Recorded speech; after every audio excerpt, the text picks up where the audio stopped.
Hi everybody, Sean Holsinger here from holsingersflyshop.com. Today I'm going to bring you a dry fly pattern. I'm going to bring you my dry fly pattern for a Grannom. This is the one I tie for fishing the little J for the big Grannom hatch that happens there.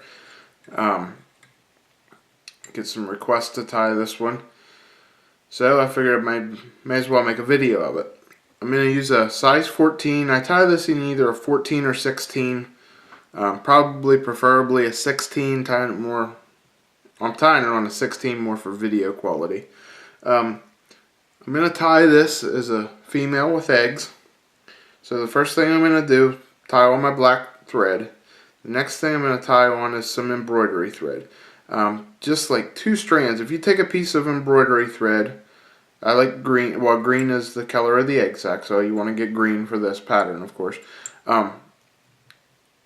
If you take embroidery thread, it comes in 6 strands. I'm only using 2 of the 6 strands right here. And I'm just going to make just about 3 wraps. Not very many wraps, just enough to get that green color back there. Okay, I'm not making a big huge ball or anything like that. I just want to get that little tiny green egg sac back there. That's the only thing I'm doing. Okay, now I do use a piece of foam for this sometimes.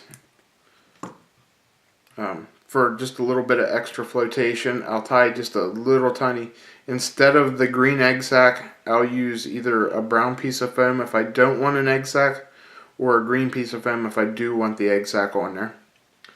Okay, the next thing I'm going to do is I'm going to tie on 2 strands of peacock herl. This is going to make my body on this fly. Okay, we're just going to take 2 strands there, put it on top,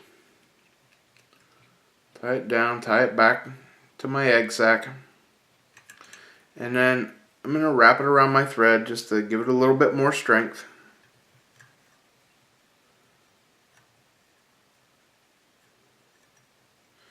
Okay, and then we're going to wrap this up the body.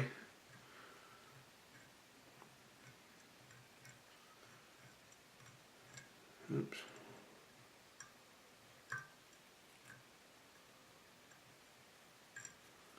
Okay. Unwrap this so I can tie it off.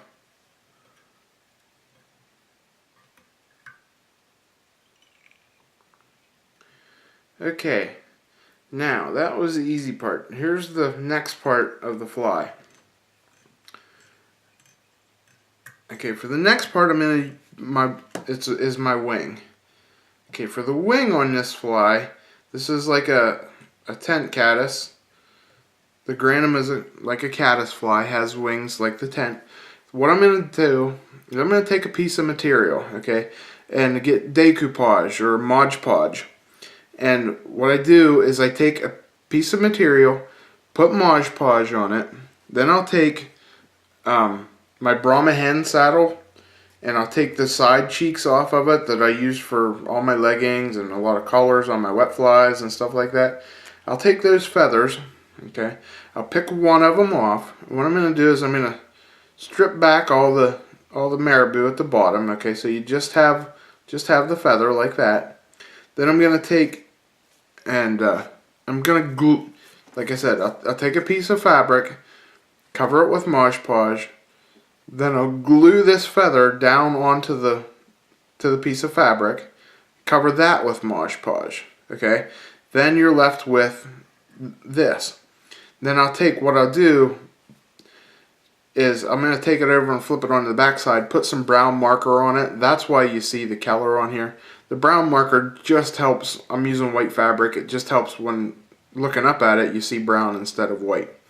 Okay, so there's what I have, and I'll do a whole bunch of these, and then I'll cut them into these little strips. I'll cut each individual feather out. What I'll do is I'll take a whole strip of fabric, cover it with Mod Podge, lay these down side by side across the fabric, and glue them up so I have a whole strip of them at one time, not doing these one by one. Then when I'm ready, I cut them, have them stored this way. when I'm ready, I can just go in and I'm going to cut a triangle out of this, okay? And I'll show you here in just 1 second. But using the vein of the feather is the center of my triangle. So just real simply, start down at the butt end here, and that's going to be the point of your triangle, and we're going to cut up here and across and back down.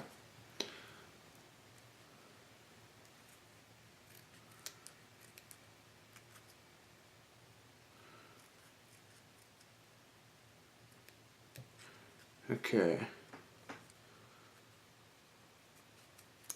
Okay, here we have, and there you have the triangle I have. You can see it gives you that natural looking color that you want. What we're going to do is we're going to fold this in half using the stem of your feather there as your centerpiece on the fold. Okay. Get it nice and folded there, and then you can see when I folded this, I didn't cut that even. I did cut it pretty even, but there's a little bit of hang there. So we're going to cut that to get that to right angle, to get them nice and even. Okay, you see how I angled it back on my cut. Now we're going to set this on top, and you see how much longer it is here, so much longer it is than the eye of the hook. Okay, so we're going to have to trim some of this off. And what I'm going to do is I'm going to trim it down this way and take some of this off so it sits on top of there real nice.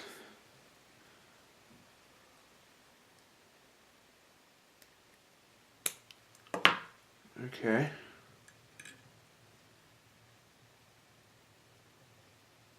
Alright, that's about the right length. You want it sticking out just a little bit past. Okay, then we're going to tie this down on top.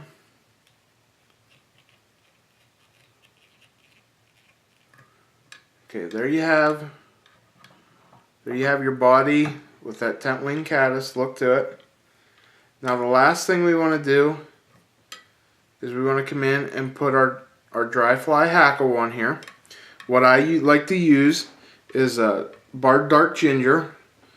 The reason I like to use dark bark ginger, you can see how pretty the feather is here. It's like combining a brown hackle and a grizzly hackle at the same time. Instead of wrapping 2 feathers, you can wrap 1. That's why this was probably one of them, other than the fact that it's a really pretty saddle. Probably my favorite saddle to work with. So we're just going to use this as our hackle. We get into the barring there. The bottom of it's not barred real well. This is perfect for some of your flies that call for the brown and the grizzly together. So we'll just wrap it on, and we're going to wrap our hackle forward. Trying not to trap fibers. A couple wraps on there, and then we're going to tie this off, or wrap it off here.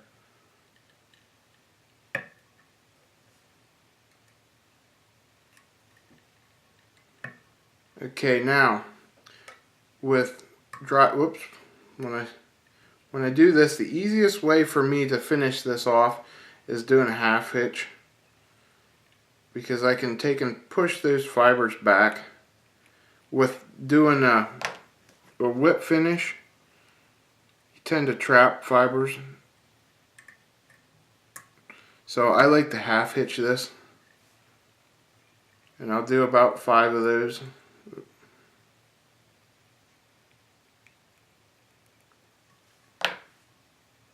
Got my hook a little too deep in the vise there. There we go.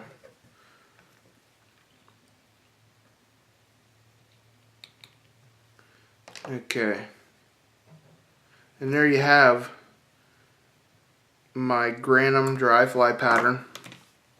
Like I said, you can get this turned around here where you can see the egg at the back here.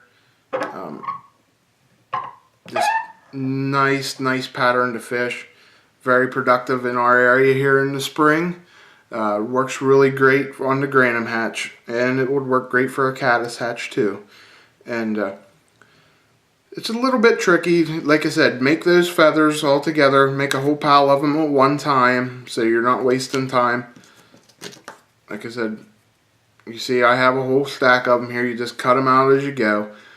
Color the back side so you get the nice color that you'll want to get that nice brown color. And it's not that hard of a fly. It's not as hard as it looks, and it makes a really, really nice looking pattern when you're done. Hope you enjoyed this. Thanks again for watching. If you do enjoy them, please subscribe to our channel. I put the link on here so you can. All you have to do is click the button, and don't forget to like us on Facebook at Holsingers Fly Shop. Everything you need to tie these patterns, most of it you can find at our shop, holsingersflyshop.com. So please check us out there too. Thanks again for watching, and I'm Sean Holsinger.